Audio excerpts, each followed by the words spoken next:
Bonjour, bonsoir et bienvenue à notre entretien numéro 72. Aujourd'hui, je vais vous parler de la patience. Je vais vous parler, chers amis, de la constance, de cette vertu, cette qualité, cette attitude, cette capacité qui nous fait supporter le malheur, cette capacité qui nous fait supporter l'adversité, l'épreuve, les offenses. C'est aussi le fait de garder son sang-froid, de garder sa constance. C'est le calme avec lequel on attend, on espère, on temporise ce qui tarde à venir. Aristote, ce philosophe grec de l'Antiquité qui a vécu au IVe siècle avant Jésus-Christ, a dit que la patience est amère, mais son fruit est doux. La patience est amère, son fruit est doux. En d'autres termes, la patience est acide, elle est acerbe.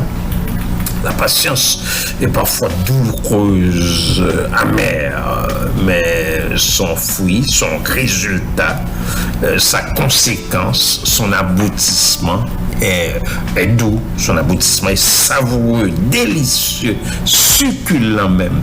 C'est une qualité qui rend notre vie plus agréable, plus plaisant.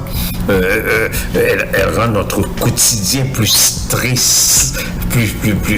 moins stressant. Hein? Elle rend notre quotidien moins stressant, moins effrayant, moins agaçant, et plus agréable, et plus convenable. Elle nous permet de garder notre calme quand tout ne fonctionne pas, quand tout va mal, quand il y a des difficultés, des souffrances, des douleurs. Elle nous aide à comprendre les autres, à comprendre leurs émotions, leur tristesse, leurs difficultés.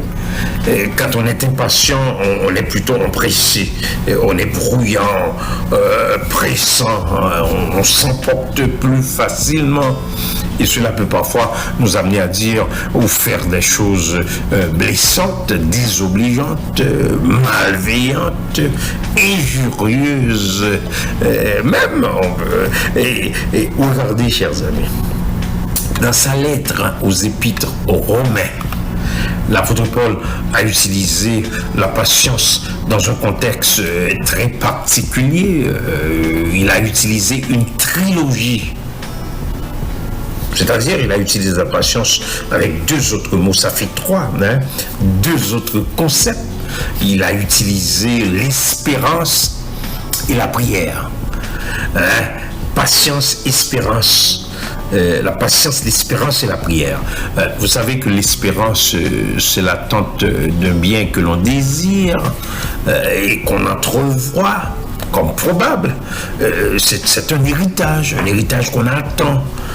Et la prière, c'est un acte de religion, habituellement par lequel on s'adresse à Dieu. On lui fait des demandes, des fois avec instance. Bref, on lui parle. Paul nous a demandé de nous réjouir, mais en espérance. Mais surtout d'être patient, persévérant, constant, de rester calme, doux, dans l'affliction, dans la souffrance, dans les chagrins, et de persévérer dans la prière. Donc, réjouissons-nous en espérance.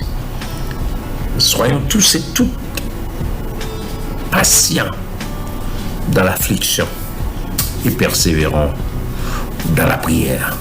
Clébert Jean-Charles vous a parlé. Au revoir et à bientôt.